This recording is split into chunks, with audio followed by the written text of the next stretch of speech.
There was this interesting moment on Thursday night here at MSNBC. The founder of the group, Latinos for Trump, he was on All In, and he had a surprise prediction if Donald Trump is not elected president. Here was that moment. We need to understand that this is a different time, and we're having problems here. We need to reform. What problems are you talking about? My culture is a very dominant culture, and it's imposing and it's causing problems. If you don't do something about it, you're going to have taco trucks every corner.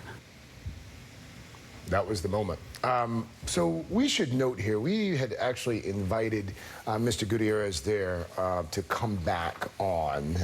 He had accepted our invitation as of 10 minutes ago. He just canceled on us. We wanted to give him an opportunity to clarify perhaps precisely what it was that he meant.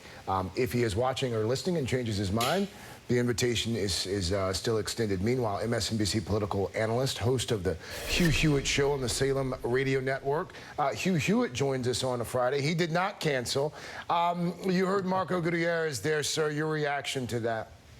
Oh, that's unacceptable rhetoric in my position. I live in Southern California, Craig, half the year.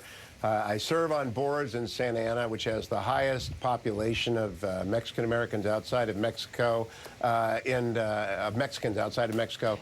And I think it's just crazy to talk like that. And I will take a little bit of issue with coverage about Trump. I think Trump has moved to where Republicans have been generally. Security first, get rid of the bad actors, regularize but don't vote.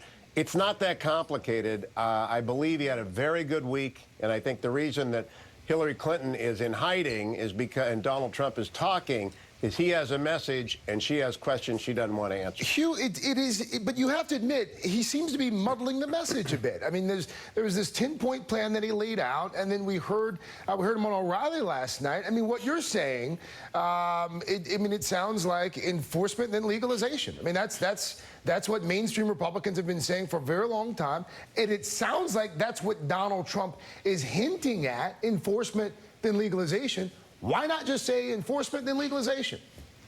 You know, he did. I listened to every minute of the speech on the other night, and then I came on Hardball with Steve Kornacki afterwards, and I made that point that the 10 points lead right back to the mainstream Republican position of enforcement followed by regularization, not amnesty, and he's not going to allow citizenship and voting to people who entered the country illegally. But I just don't think it's mystical. I think he left perhaps a paragraph out of his speech, which he added on O'Reilly last night. But again, he's out there talking, and I think most Americans get where he is, which begins with the fence, and they understand where Hillary is, which begins with the executive orders, and she picks up where President Obama left off, which is amnesty by executive order, not with the consultation of Congress. Big difference between those two candidates. I think it will matter in the fall. The administration has said it's priority enforcement, that it's not amnesty, that it's just not realistic to think that you're going to be able to go around and round up 11 million undocumented immigrants in this country.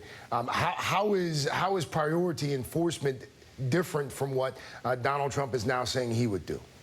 Well, what was very interesting about the Trump speech is he emphasized the rule of law, Craig. What President Obama did with the executive orders was to act unilaterally in an area that has always been within the domain of Congress under its Article I powers to control. And what President Obama did was to throw down and say, I'm just going to naturalize or legalize all these millions of people on my whim. That's been rebuked by the Fifth Circuit, upheld, and it's being rebuked by a 4-4 split Supreme Court. And I think the American people will reject unilateralism by the president.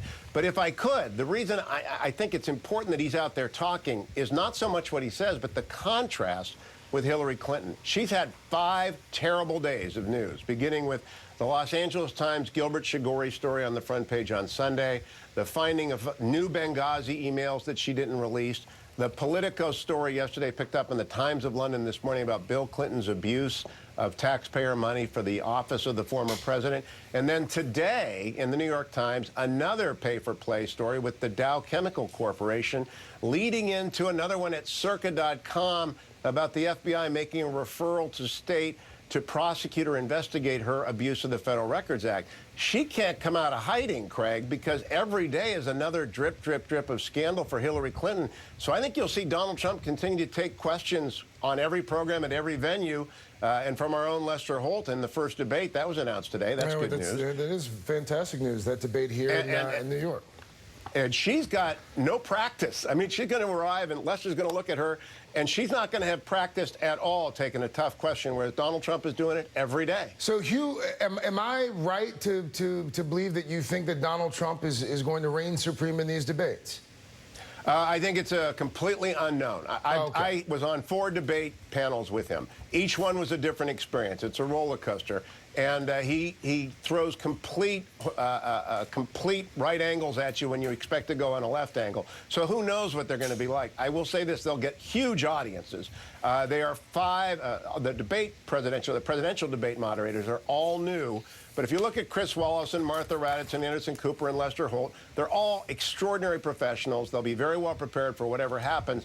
I think the pressure is on Hillary Clinton. The Real Clear Politics Index is closing in on her. It started at 7 points a week ago. It's at 4.5-point lead today. Her negatives have gone to 59% in the USA Today poll. Donald Trump's are at 61%.